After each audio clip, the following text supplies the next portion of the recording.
नमस्कार, आप देख रही हैं नेक्स्ट 9 न्यूज़ पॉलिटिकल बाइट और आपके साथ मैं हूं क्रांति सिंह। देश की सियासत में दो परिवारों के बीच रिश्तों के बदलते रंग इन दिनों चर्चा में हैं। इनमें से एक है नेहरू गांधी परिवार, जिसकी कई पीढ़ियां आज़ादी से पहले ही राजनीति में सक्रिय रही है। इस परिवार ने देश को कई प्रधानमंत्री दिए और कभी भी सत्ता से ज्यादा दूर नहीं रहा। दूसरा है ग्वालियर का सिंधिया परिवार, जिसने आज़ादी के बाद सियासत में एंट्री ली, लेकिन तेजी से कामयाबी की सीढ़ियां चढ़ते हुए केंद्र और राज्य की सरकारों में रसूखदार पदों तक अपनी पहुंच बनाई। देश की सियासत में बदलते रंगों की कहानी इन दोनों परिवारों के बीच की केमिस्ट्री में देखने को मिलती है।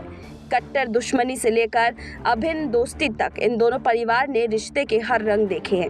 इन दिनों इनके रिश्ते फिर चले हैं, क्योंकि 3 साल पहले सियासत ने ऐसी पलटी मारी कि पहले इनके रास्ते जुदा हुए और अब ये एक दूसरे को गद्दार तक कहने से गुरेज नहीं कर रहे हैं। जी हाँ, 1957 के आम सभा चुनाव से पहले इंदिरा गांधी के पिता और तत्कालीन प्रधानमंत्री जवाहरलाल नेहरू ने ग्वालियर चंबल क्षेत्र में कांग्रेस को मजबूत बनाने के लिए सिंधिया परिवार को राजनीति में एंट्री का ऑफर दिया। मौजूदा केंद्रीय मंत्री ज्योतिरादित्य सिंधिया के दादा और विजयाराजे सिंधिया के पति की राजनीति में कोई रुचि नहीं थी। उन्होंने कांग्रेस के टिकट पर चुनाव लड़ने से मना कर दिया, तो नेहरू के बुलावे पर विजयाराजे उनसे मिलने दिल्ली आए। दिल्ली में उनकी मुलाकात इंदिरा गांधी से हुई। कहा जाता है कि इंदिरा गांधी ने विजयाराजे को करीब करीब चेतावनी देते हुए कांग्रेस के टिकट पर चुनाव लड़ने को मजबूर कर दिया। विजयाराजे को उनकी बात माननी पड़ी, लेकिन यहीं से दोनों के बीच अविश्वास और वैमनस्य की शुरुआत भी हो गई। 1957 में पहला चुनाव विजयाराजे ने कांग्रेस के टिकट पर लड़ा और जीती भी, लेकिन वे ज्यादा दिन पार्टी में रह नहीं पाई। 1962 के लोकसभा चुनाव से पहले वो जनसंघ के साथ जुड़ गई। उन्होंने चंबल इलाके में जनसंघ को मजबूती देने में सबसे भूमिका निभाई। इसके चलते इंदिरा के साथ उनके संबंधों में कटुता और बढ़ती गई। 1975 में इंदिरा ने आपातकाल लागू किया, तो विजयाराजे इसका विरोध करने वालों में सबसे आगे थी। इंदिरा ने भी अपनी ओर से बदला लेने में कोई कसर नहीं छोड़ी। उन्होंने विजयाराजे को दिल्ली के तिहाड़ जेल में रखवाया, जहां खूंखार अपराधी नजरबंद थे।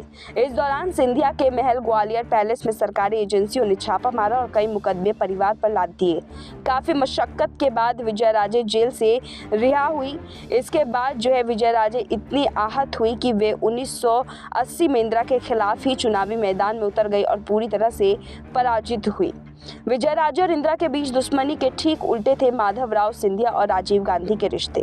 दोनों के बीच में रिश्ते इतने ज्यादा अच्छे रहे कि वो सुलह की कहानी वो सभी को सुनाई दी। और अब तीसरी पीढ़ी राहुल गांधी और ज्योतिरादित्य सिंधिया। माधवराव सिंधिया की मौत के बाद उनके बेटे ज्योतिरादित्य सिंधिया ने उनकी राजनीतिक विरासत संभाली, तो उन्होंने भी पिता की तरह कांग्रेस को चुना। सितंबर 2001 में कांग्रेस की सदस्यता लेने के बाद उन्होंने पहले ही पिता के गुन्ना सीट से लोकसभा चुनाव लड़ा और पहली बार सांसद बने। लेकिन इसके बाद राहुल गांधी के साथ उनकी खींचातान चलती रही और ये खींचातान अंत में आकर के यहाँ कांग्रेस से उनके रास्ते बिल्कुल अलग कर दिए। बहरहाल अब सिंधिया अपनी दुश्मनी दिखा रहे हैं और राहुल गांधी इस वक्त अपनी दुश्मनी दिखा रहे हैं, लेकिन दोनों परिवार की इस कहानी ने सभी को चौंका जरूर दिया है। हम आपसे जानना चाहते हैं, इस रिपोर्ट को सुनने के बाद आप लोग के क्या तर्क है, कमेंट बॉक्स में हमें जरूर बताइएगा। अभी के लिए बस इतना ही। देश दुनिया की तमाम बड़ी खबरों के लिए देखते रहिए नेक्स्ट 9 न्यूज़ पॉलिटिकल बाइट।